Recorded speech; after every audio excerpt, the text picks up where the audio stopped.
Seorang remaja yang bikin konten tak terima ditilang polisi dengan aksi mengancam warga Kota Pagaralam, Sumatera Selatan berhasil diamankan polisi.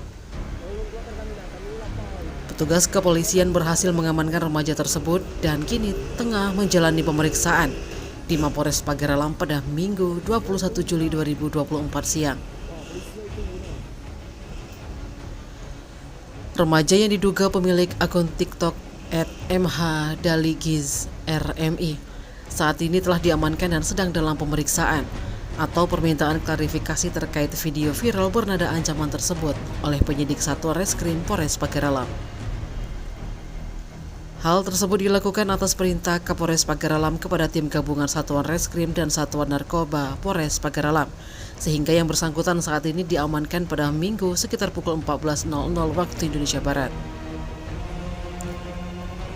Remaja tersebut diketahui berinisial AZ, warga desa Karangtanding, Kecamatan Lintang Kanan, Kabupaten 4 Lawang, dan berstatus masih pelajar kelahiran tahun 2007. Diberitakan sebelumnya seorang remaja berlogat bahasa Lintang, Kabupaten 4 Lawang, diduga sedang marah-marah karena kedapatan sedang ditilang polisi. Tim Liputan Sumsel Update TV melaporkan.